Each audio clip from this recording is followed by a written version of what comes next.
Shalom jemaat Tuhan, kita bertemu kembali pada hari ini di dalam renungan tengah minggu pada hari Kamis tanggal 6 Januari tahun 2022. Ya, mungkin masih belum terlambat juga ya.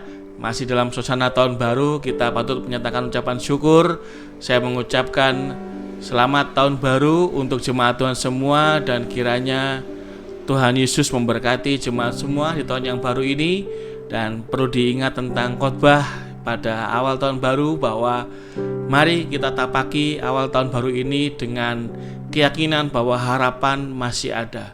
Jangan sampai kita salah mentautkan harapan kita, dan tautkan harapan kita hanya kepada Tuhan. Baik, jemaat yang dikasihi Tuhan Yesus Kristus, mari kita mengawali renungan tengah minggu kita pada hari ini.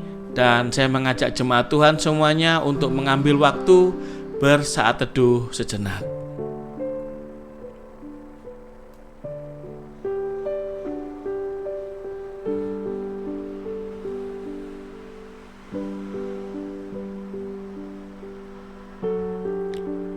Tuhan Yesus, terima kasih atas kesempatan di mana kami boleh menikmati hadirat Tuhan secara pribadi hari ini dalam renungan tengah minggu yang akan kami renungkan bersama tentang firman-Mu, supaya iman kami semakin bertumbuh, semakin kuat di dalam Tuhan, di dalam menjalani hari lepas ke sehari.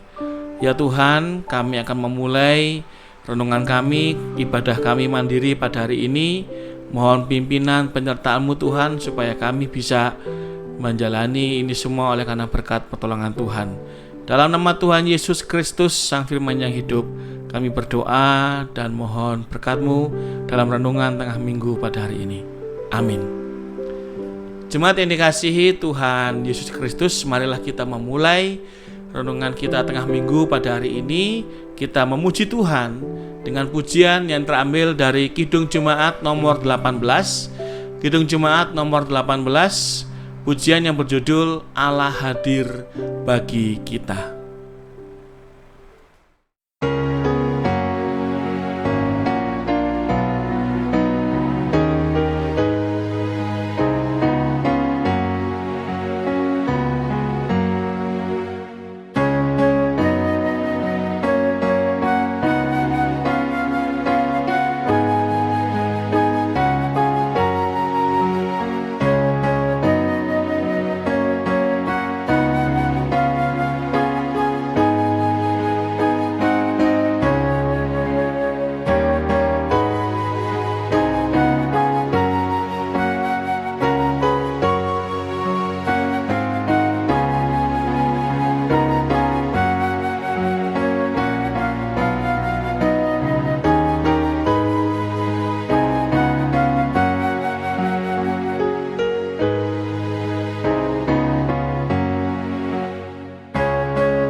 Jemaat yang dikasihi Tuhan Yesus Kristus, marilah kita membuka Alkitab kita, di mana Alkitab kita pada hari ini terambil dari Injil Yohanes pasal 1 ayat 1 sampai 3 dan 14.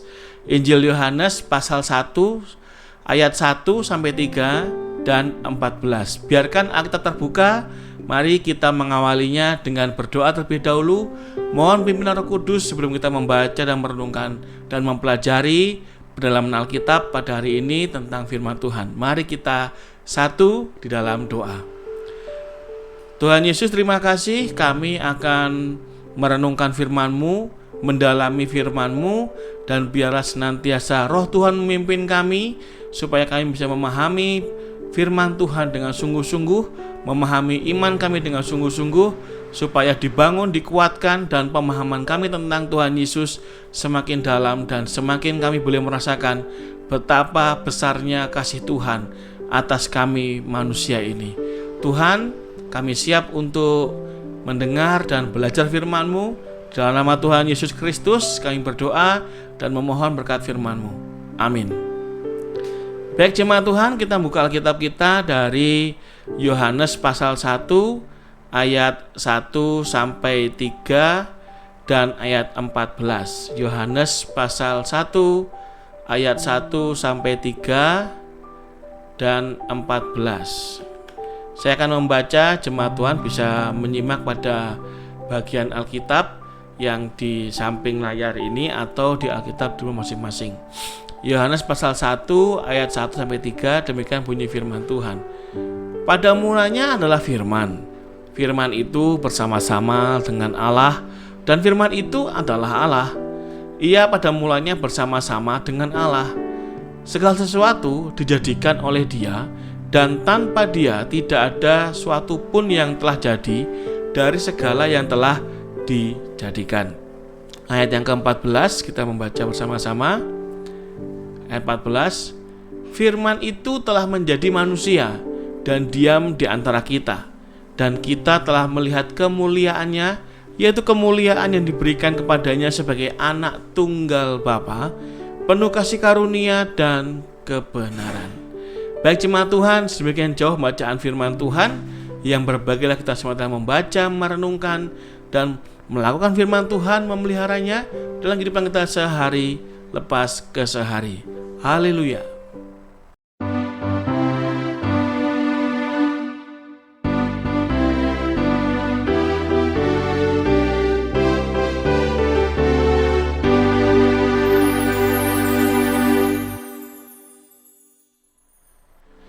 Jemaat yang dikasihi Tuhan Yesus Kristus, kita bertemu kembali dan kita masih di dalam satu seri yang sama, yaitu tentang memahami dasar teologis Yesus datang ke dunia, yang mana sebenarnya renungan ini sifatnya berkesinambungan karena ini akan ada hubungannya juga nanti dengan momen yang sebentar lagi juga akan kita rayakan di tahun ini, yaitu momen Jumat Agung, kemudian momen Paskah.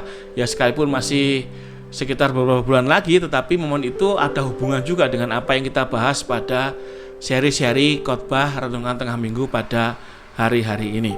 Ya, hari ini kita akan masuk di dalam seri yang keempat, yaitu memahami dasar teologis Yesus datang ke dunia. Seperti biasa, saya akan melakukan flashback terlebih dahulu supaya jemaat Tuhan tidak lupa atau langsung bisa connect atau nyambung dengan pembahasan-pembahasan yang akan saya lanjutkan di seri-seri berikutnya.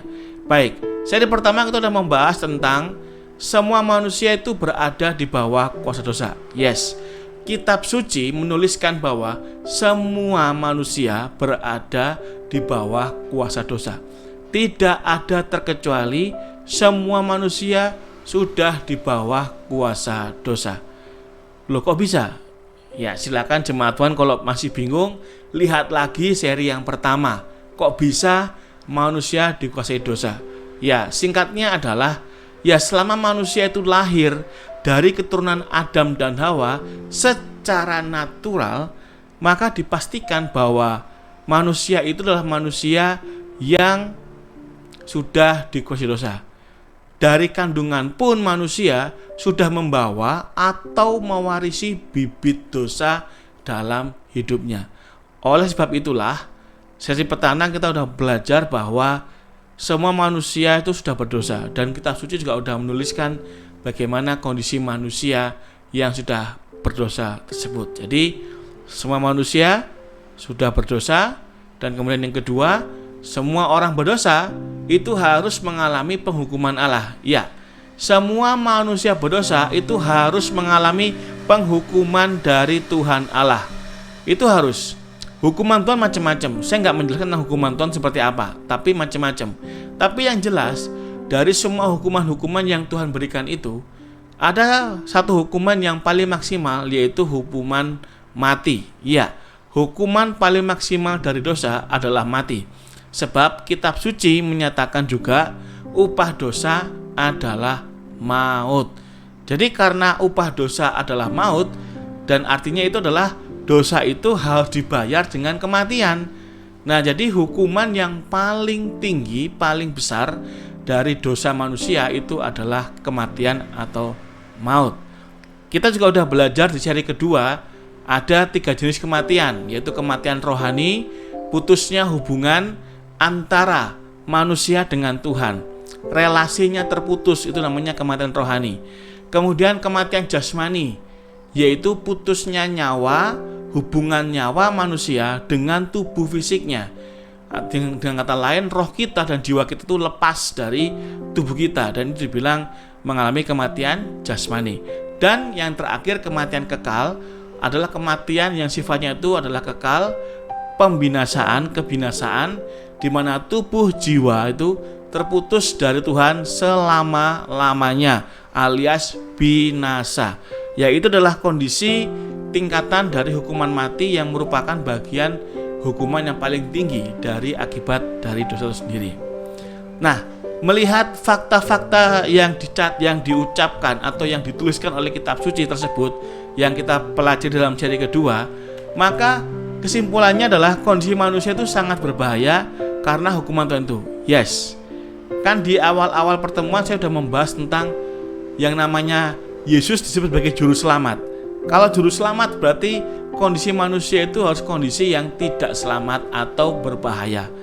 Nah, inilah kondisi berbahaya manusia, yaitu manusia akan menuju kepada kebinasaan atau kematian kekal. Nasibnya manusia menuju kepada kebinasaan. Kemudian di seri yang ketiga kita juga belajar bahwa semua manusia berdosa tidak bisa diselamatkan dengan cara apapun. Ya, tidak ada satupun cara di dunia ini yang mampu dilakukan manusia untuk bisa menyelamatkan manusia untuk lolos dari hukuman Allah. Tidak ada cara apapun. Manusia tidak bisa lolos dari penghukuman Tuhan Allah. Artinya apa? Semua manusia sudah berada di bawah penghukuman Tuhan dan di depan mata. Manusia tidak bisa diselamatkan dengan cara apapun dalam konteks usaha manusia. Kemudian kita juga sudah belajar di seri ketiga bahwa perbuatan baik manusia tidak mampu menghindarkan diri dari penghukuman Tuhan. Ya, jangankan perbuatan baik, kesalehan.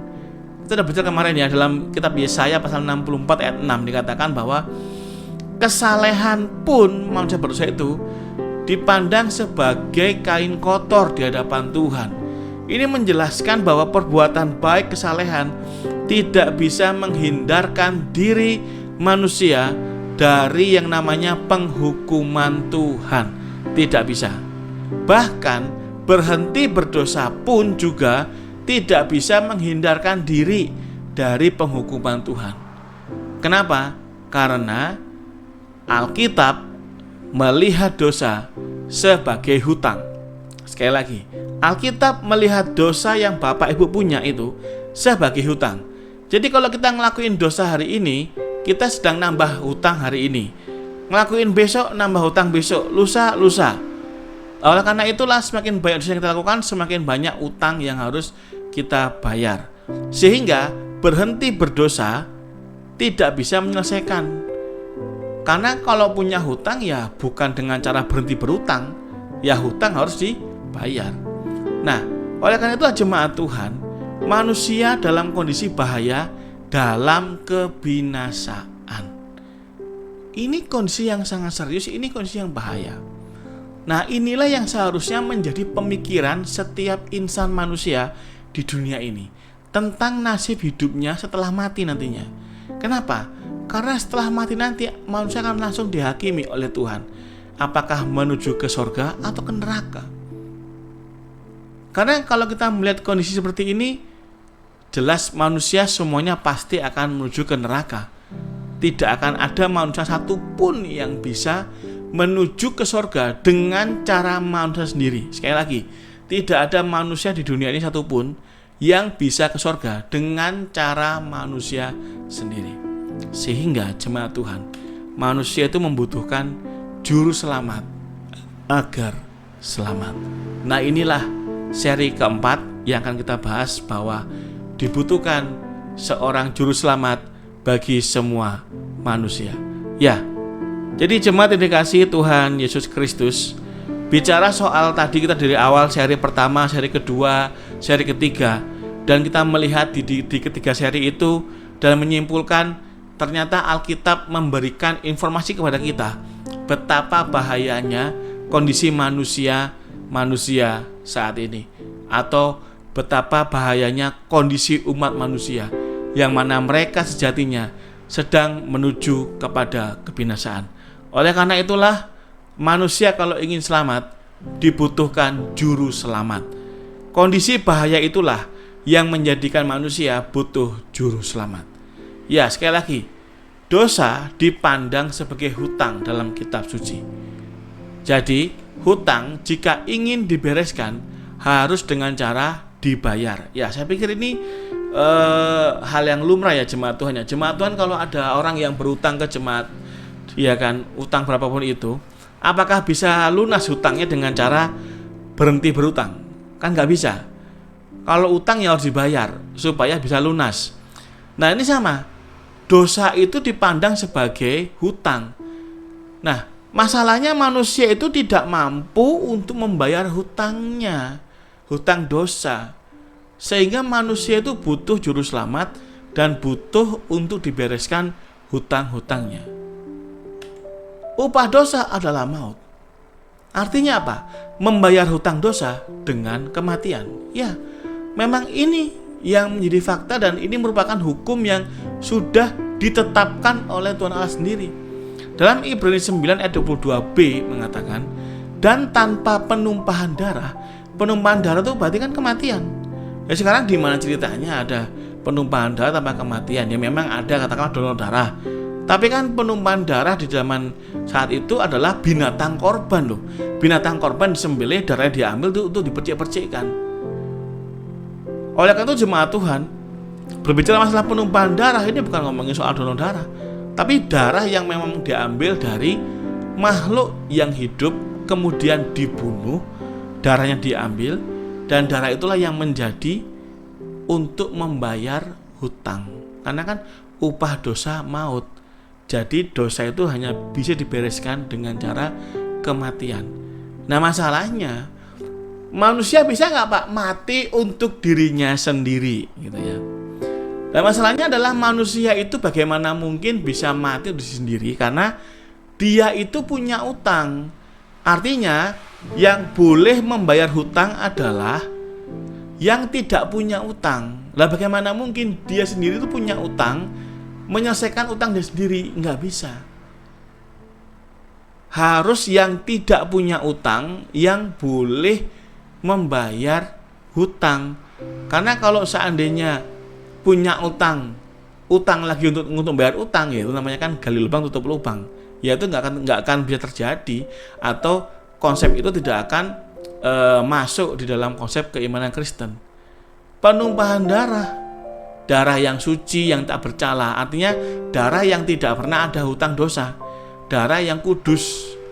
Nah, manusia darahnya kudus semua, sehingga tidak bisa dipakai untuk membayar hutang dosa.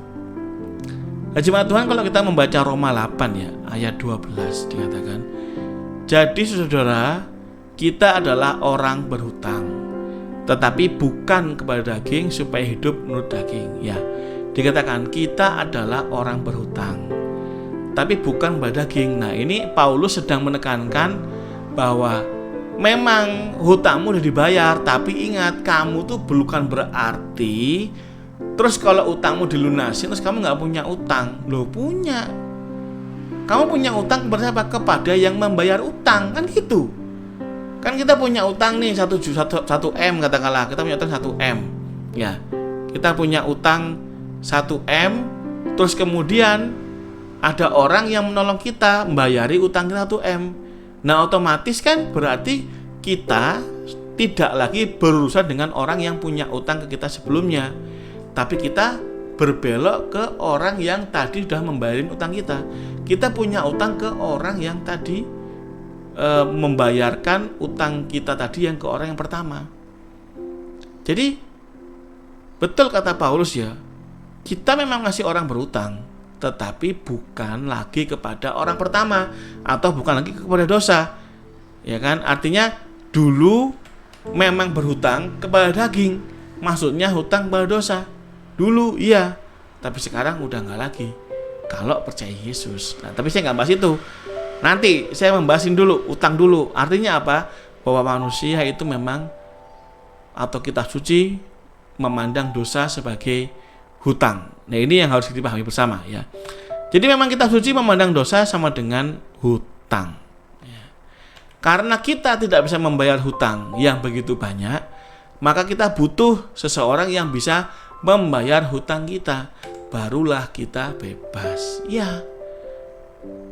Kan kita nggak bisa bayar. Nah, kita butuh orang yang bisa bayar. Kalau orang yang bisa bayarin kita, berarti kita bebas baru. Dan yang paling penting adalah yang bantu bayar hutang tidak boleh yang ada hutang juga. Loh iya. Nah, sekarang begini jemaat Tuhan ya. Kalau kita membayar hutang, katakanlah nih jemaat Tuhan punya utang 1 juta. Terus pinjam ke temen yang untuk bayar utang. Katakanlah, bro, pinjam dong uangnya membayar utang. Tapi dia juga punya utang. Ah bro, saya juga punya utang bro, kali kumaha tuh. Nah, itulah sebabnya kenapa kalau yang membayar hutang ini jangan juga yang punya utang. Nggak bisa. Karena dia nanti yang bayar utang siapa? Akan terus seperti itu. Jadi yang bayar utang adalah orang yang tidak boleh punya hutang. Dan itulah yang disebut dengan juru selamat. Mengingat kondisi manusia yang sudah pasti menuju ke neraka atau binasa, maka solusi untuk bisa menyelamatkan manusia adalah harus ada juru selamat. Iya, hanya itu. Hanya itulah solusi supaya manusia bisa selamat dari pembayaran hutang maut. Manusia butuh juru selamat, yaitu juru selamat itu nanti yang akan membayar semua hutang dosa manusia. Jadi juru selamat ini yang menanggung pembayaran hutang dosa kita. Ya. Jadi jangan disangka juru selamat ini akan menghapus dosa. Bukan. Dia akan bayar. Ingat, hutang itu harus dibayar. Dia akan membayar hutang dosa itu. Dan otomatis ketika dia sudah membayar hutang dosa itu, kita yang tadinya hutang kepada dosa dan daging, pindah hutangnya kepada yang membayar ini. Jemaat Tuhan, kalau kita memahami relasi dengan Tuhan sebagai relasi yang seperti seorang yang dilunasan hutangnya, maka hidup kita seharusnya hidup yang sungguh-sungguh menyenangkan hati Tuhan yang sudah melunaskan hutang-hutang dosa kita. Karena terus terang tanpa Dia kita nggak akan mampu kan. Kita pasti akan binasa. Nah, tapi sayangnya banyak orang Kristen yang tidak meresapi relasi dengan Tuhan yang telah melunaskan hutang-hutang dia. Padahal Tuhan sudah melunaskan hutang dosanya. Ya, kembali lagi ke materi. Oleh karena itulah syarat bayar utang itu ada 2, atau syarat juru selamat manusia itu ada 2. Yang pertama adalah harus manusia. Ya, nah kenapa manusia?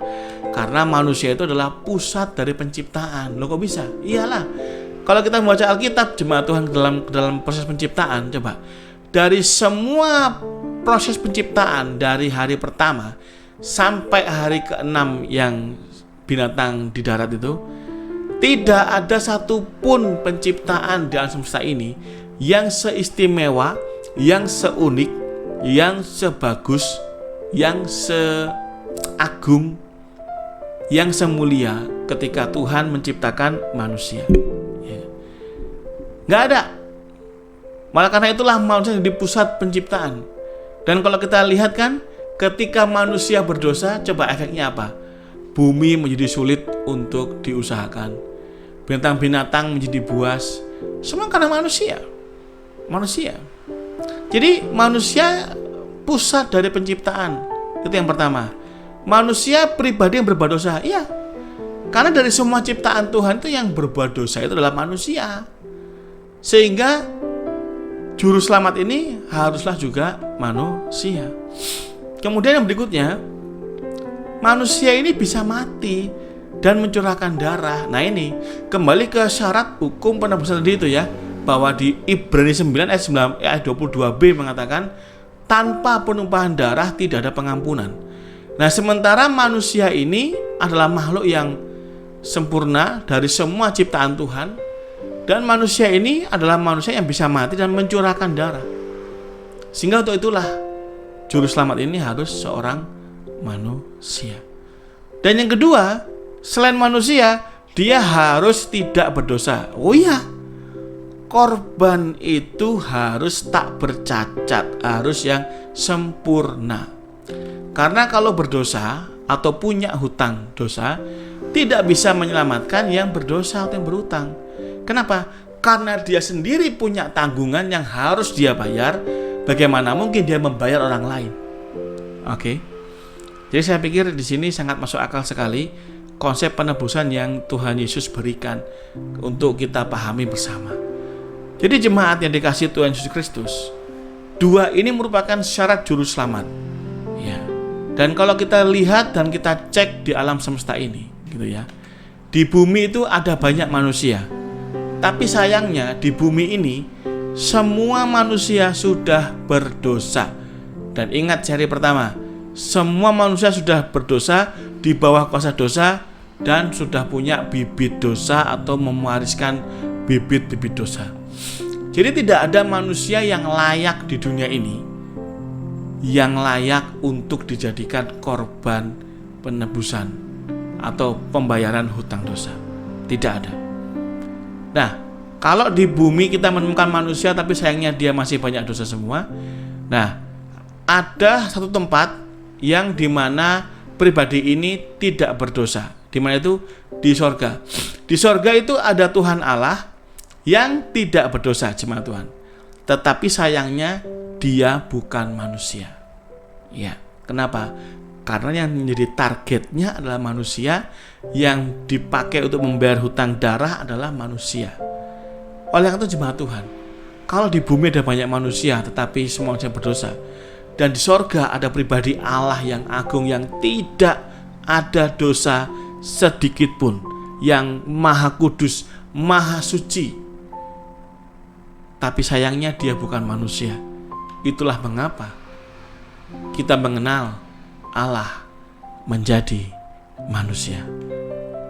Maka kalau Allah menjadi manusia, syarat juru selamat itu akan terpenuhi di dalam diri Yesus Kristus Tuhan. Karena dia adalah Allah, yaitu mengambil ketidakberdosaannya, dan dia juga adalah manusia untuk bisa supaya dibunuh, disalibkan, dan darah tercurah untuk pengampunan dosa manusia.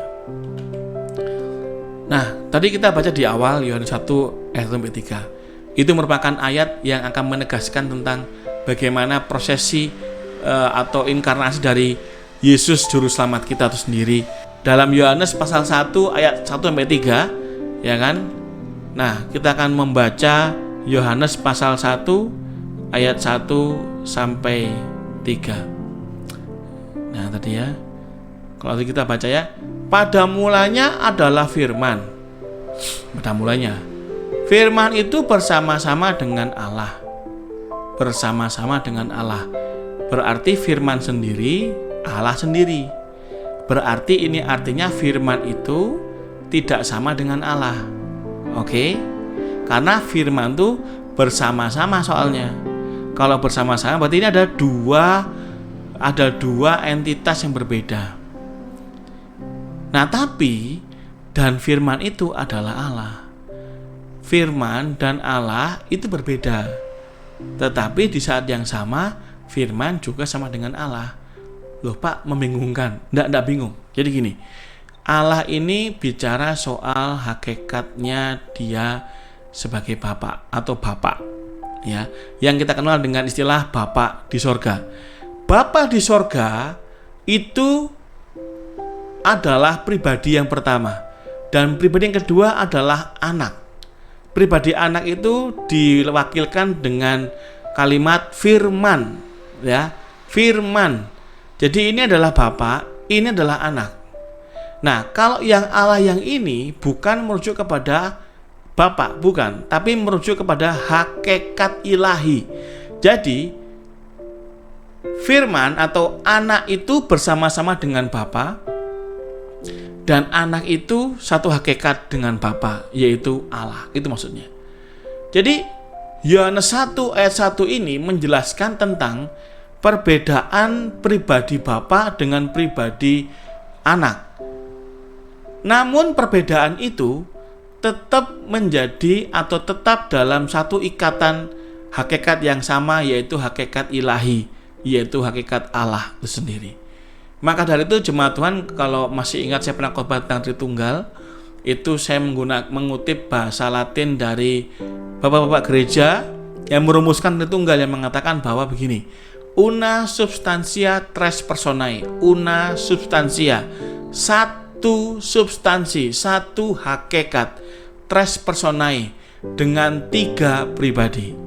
Hakikatnya satu, yaitu ilahi atau Allah, tapi pribadinya tiga. Kemudian diskresi non separati. Diskresi artinya bisa dibedakan. Artinya ya berbeda. Bapa bukan anak, anak bukan Bapa, Bapa bukan Roh Kudus, Roh Kudus juga bukan anak. Beda. Bapa, Putra, Roh Kudus adalah tiga pribadi yang berbeda, yang bisa dibedakan. Diskresi non separati, tetapi tidak bisa dipisahkan. Saya pikir jemaat Tuhan bisa memahami hal itu seperti kayak tubuh kita gitu ya. Tubuh saya ini mempunyai tubuh fisik. Ini ya, ini yang saya pegang ini tubuh fisik saya. Ya kan ya. Tubuh fisik saya ini ya kan, nah tubuh fisik saya. Kemudian saya bisa berkata-kata ini karena saya mempunyai yang namanya jiwa. Saya punya jiwa. Ya kan? Saya punya jiwa. Saya punya akal, jiwa, kehendak, itu ini yang bisa ngomong ini. Nah, kemudian yang membuat saya hidup seperti ini adalah roh saya. Ya. Sehingga jemaat Tuhan, kalau kita melihat apa yang menjadi bagian dalam hidup saya gitu ya.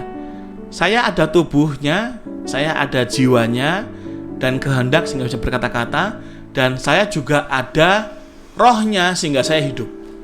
Apakah saya ada tiga? Ya enggak, saya cuma satu. Ya kan ya. Nah, jadi artinya apa?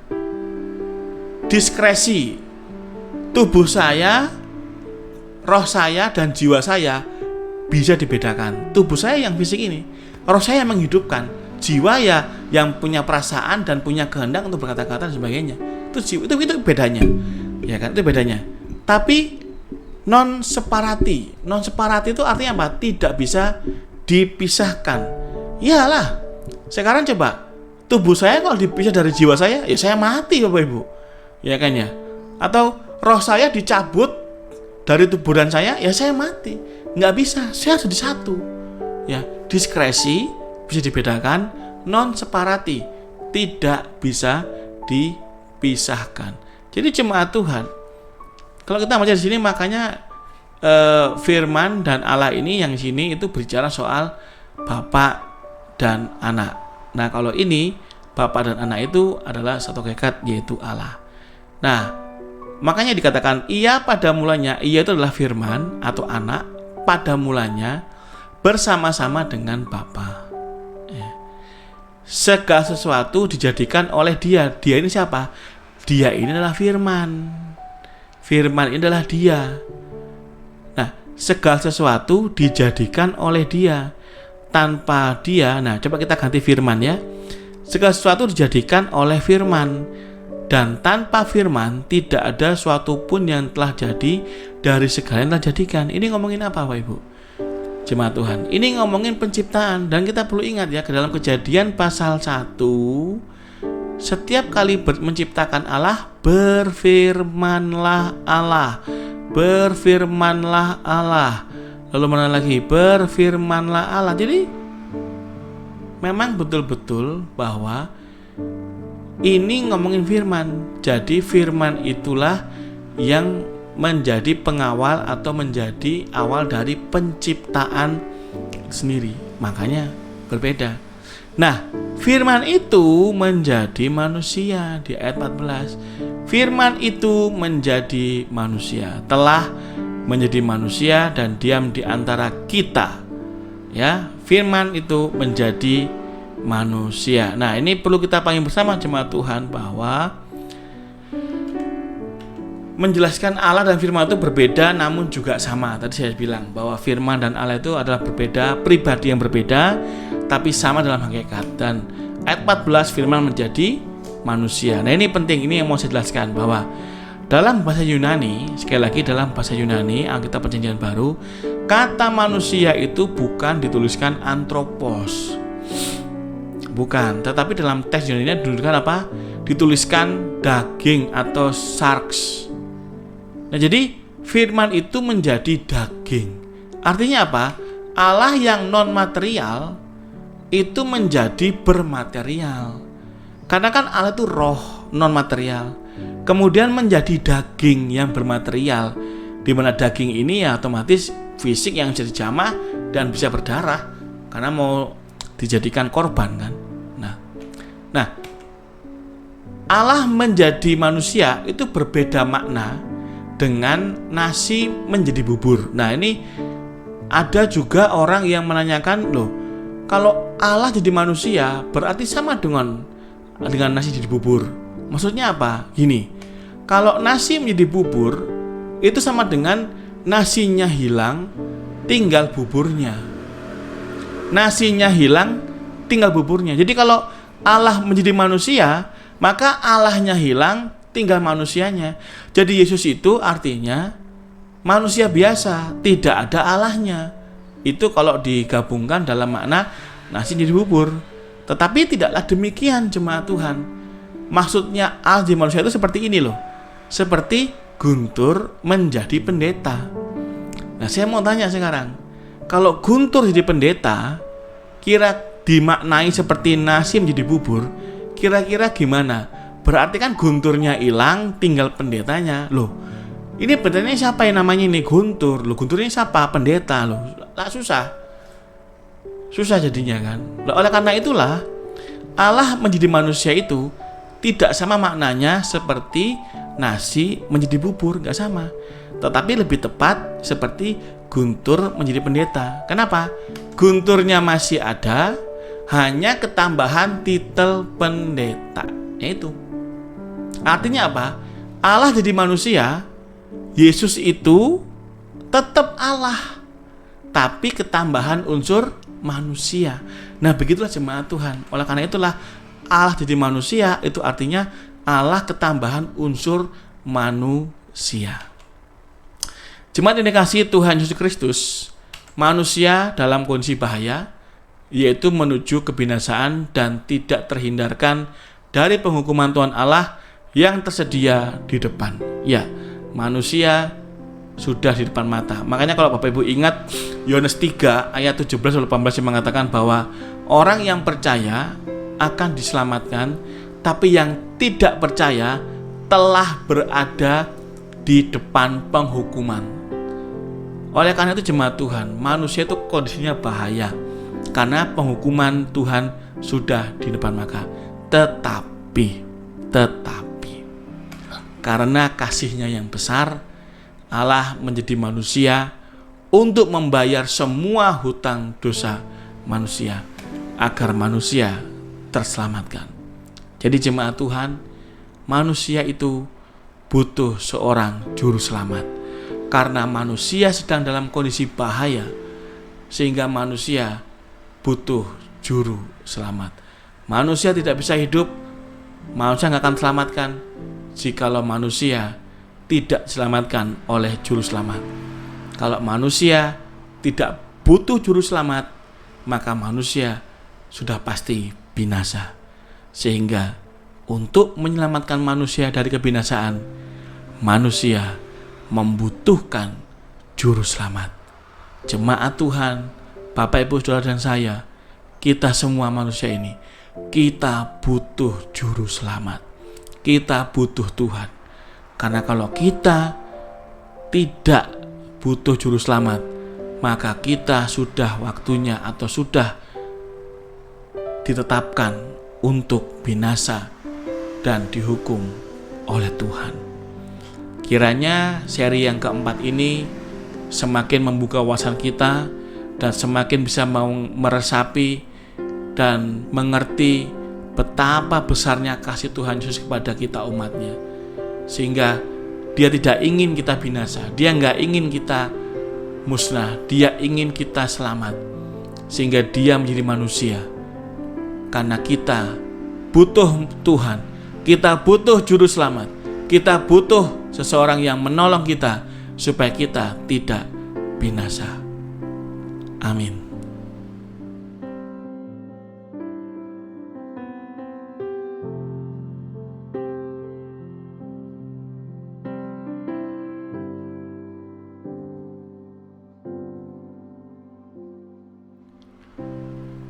Jemaat yang dikasihi Tuhan Yesus Kristus, marilah kita meresponi firman Tuhan saat ini dengan menyanyikan pujian bagi Tuhan dari pelengkap Kidung Jemaat atau PKJ nomor 39 dengan judul Jikalau Tuhan Tidak Menebusku.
Jemaat Tuhan, kita akan masuk dalam doa syafaat.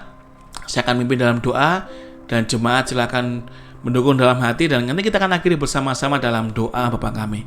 Mari kita berdoa. Bapa, terima kasih untuk firman-Mu pada malam ini, pada hari ini. Kami biarlah semakin meresapi betapa besarnya cinta kasih Tuhan atas kami umat-Mu ini, sehingga karena Engkau tidak ingin kami binasa, Engkau datang ke dunia menjadi manusia. Terima kasih untuk pengorbanan-Mu. Kami manusia benar-benar membutuhkan juru selamat. Kami manusia benar-benar butuh yang namanya keselamatan, karena kami manusia sedang berada di masa-masa bahaya, sedang berada di posisi yang membahayakan, posisi yang membinasakan. Kami butuh juru selamat. Ya Tuhan, terima kasih, dan biarlah firman-Mu ini semakin membuat kami bertumbuh dan mengerti arti kedatangan-Mu ke dunia ini. Ya Tuhan, kami dalam syafaat ini mau berdoa untuk beberapa pokok doa yang kami mau doakan. Kami berdoa untuk keluarga kami Tuhan Yesus, keluarga kami, rumah tangga kami masing-masing, pribadi lepas pribadi, keluarga lepas keluarga. Kau berkati kami semua Tuhan dalam kehidupan kami masing-masing, hubungan antara suami dan istri, orang tua dan anak, saudara, saudari, dan semuanya kami serahkan dalam pimpinan Tuhan. Engkau melawat setiap rumah tangga boleh menerima dan mengalami damai sejahtera dari Tuhan Yesus Kristus. Tuhan berkatilah juga setiap apa yang menjadi aktivitas kami hari lepas hari, kesibukan pekerjaan kami, bila kami kerjakan untuk kemuliaan bagi nama Tuhan Yesus. Bapak, terima kasih. Kami juga berdoa Tuhan Yesus untuk apa yang menjadi pemeliharaan Tuhan dalam kehidupan kami di tahun yang baru ini. Biarlah kami mengisi tahun baru ini, mengawali tahun yang baru ini dengan kekuatan dari Tuhan, dengan semangat dari Tuhan, dan dengan iman bahwa harapan masih ada bersama dengan Tuhan. Bapak, terima kasih. Jikalau Engkau saja sampai mengorbankan diri-Mu untuk datang ke dunia, menyelamatkan kami manusia yang dalam kondisi bahaya karena hukuman maut, maka kami yakin dan percaya masa depan kami pun juga pasti Tuhan sediakan yang terbaik di depan mata iman kami. Dalam nama Tuhan Yesus, Kau berkati kehidupan kami masing-masing Bapa. Kami berdoa untuk yang sakit, Tuhan boleh menyembuhkan dalam nama Tuhan Yesus. Yang bergumul masalah ekonomi, Tuhan boleh membuka pintu pekerjaan rezeki atas mereka, sehingga mereka dipulihkan ekonominya. Yang bergumul masalah pekerjaan, Tuhan juga berkati untuk bisa menyelesaikan pekerjaannya dengan baik. Ya Bapak, terima kasih. Kami serahkan pada pimpinan-Mu Tuhan. Juga berdoa untuk bangsa negara kami, untuk gereja kami, Tuhan berkati agar bangsa negara kami boleh menjalankan tugasnya dengan baik, semakin maju di tahun yang baru ini, dan mampu mengatasi pandemi, serta mampu membangkitkan kembali roda perekonomian di bangsa ini. Gereja kami Tuhan berkati para pelayan-pelayannya, baik itu Tuhan pendeta, majelis, pengurus komisi, konsel gereja, song leader, multimedia. Tuhan berkati agar mampu menjalankan tugas dengan baik, dengan kreatif, juga dengan kemuliaan Tuhan untuk setiap ibadah-ibadah yang ada. Bapak, terima kasih. Kami sungguh alaskan doa syafaat ini Bapa hanya ke dalam tangan kasih-Mu, dalam nama Tuhan Yesus Kristus, Juru Selamat kami yang hidup, yang juga telah menyertai bersama-sama berdoa demikian. Bapa kami yang di sorga, dikuduskanlah nama-Mu, datanglah kerajaan-Mu, jadilah kehendak-Mu di bumi seperti di sorga. Berikanlah kami pada hari ini makanan kami secukupnya, dan ampunilah kami akan kesalahan kami, seperti kami juga mengampuni orang yang bersalah kepada kami. Dan janganlah masuk dalam pencobaan, tapi lepaskanlah kami daripada yang jahat, karena Engkau yang punya kerajaan dan kuasa dan kemuliaan sampai selama-lamanya. Amin. Jemaat yang dikasihi Tuhan Yesus Kristus, marilah kita menutup renungan tengah minggu kita pada hari ini dengan memuji Tuhan yang berjudul Terima Kasih Tuhan.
Jemaat Tuhan, supaya kita dimampukan untuk bisa menjadi pelaku-pelaku firman dalam kehidupan kita hari lepas ke sehari.